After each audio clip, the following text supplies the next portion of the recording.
भारत ने एक कंट्रोवर्शियल कानून पास किया है जिसका नाम है अग्निपथ स्कीम।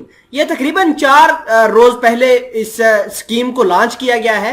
यह अग्निपथ स्कीम ने पूरी भारत की फौज को टूट फूट का शिकार कर दिया है। आपको बता दें कि भारत की फौज 2 हिस्सों में तकसीम हो गई है। भारत की आवाम ने जगह जगह प्रोटेस्ट करना शुरू कर दिए हैं।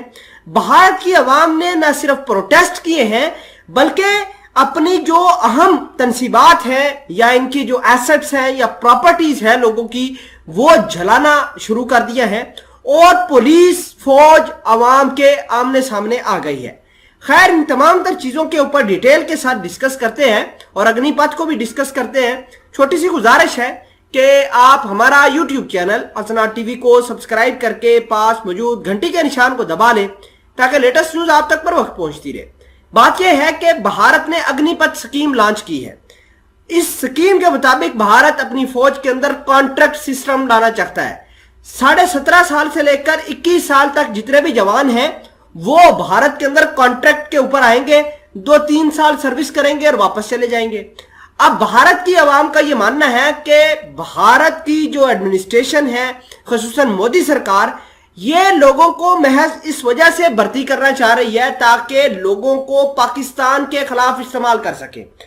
भारत की फौज अगर पाकिस्तान के खिलाफ इस्तेमाल होती है तो देखिए ये नॉन प्रोफेशनल लोग होंगे तो पाकिस्तान से ये लड़ाई तो नहीं कर पाएंगे, लेकिन भारत की फौज के अंदर इंतहा पसंदी आ जाएगी। भारत के अंदर जो सिख काम करते हैं वो काम करना छोड़ देंगे। भारत के अंदर जो गोरख काम करते हैं वो काम करना छोड़ देंगे। इक्का दुक्का भारत की फौज के अंदर जो मुसलमान काम करते हैं वो खुद ही साइड लाइन हो जाएंगे। तो आप खुद अंदाजा लगाइए कि भारत के अंदर क्या तमाशा चल रहा है। और भारत की फौज के कुछ लोग कहते हैं कि हम इस लॉ को, इस स्कीम को एक्सेप्ट करते हैं, कुछ कहते हैं नहीं है। बहरहाल अवाम गुस्से से बेकाबू हो चुकी है और अवाम ने आज बिहार के अंदर ट्रेनों को जलाना शुरू कर दिया है। आप खुद अंदाजा लगाइए कि यह कितना कंट्रोवर्शियल कानून है। देखिए कि भारत ने जब से मोदी सरकार आए हैं, इन्होंने बहुत अहम बल्कि कंट्रोवर्शियल आप कह सकते हैं कानून पास किए हैं जिसका खामियाजा ये भुगत रहे हैं।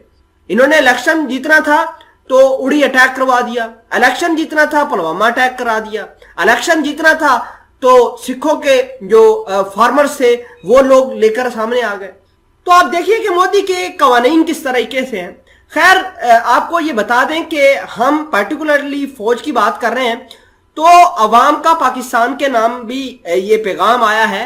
अवाम कह रही है कि भारत की अवाम के पाकिस्तान की अवाम के साथ, पाकिस्तान की फौज के साथ कभी भी भारत की अवाम लड़ेगी नहीं। उसकी वजह यह है कि भारत इन इंतहा पसंदों को रिक्रूट करके पाकिस्तान के सरहदों के ऊपर मसलत करना चाहता है और लोग, भारत के खुद लोग कहते हैं कि हम ऐसा होना नहीं देंगे। गवर्नमेंट की प्रॉपर्टीज को जलाया जा रहा है, गवर्नमेंट की गाड़ियों को जलाया जा रहा है, जो भी बसेस हैं वो जलाई जा रही हैं, पुलिस के साथ लड़ाइयां हो रही हैं, फौज तैनात कर दी गई है। बिहार के अंदर इतना ज्यादा तमाशा हुआ है कि पूरी की पूरी ट्रेन जला दी गई है।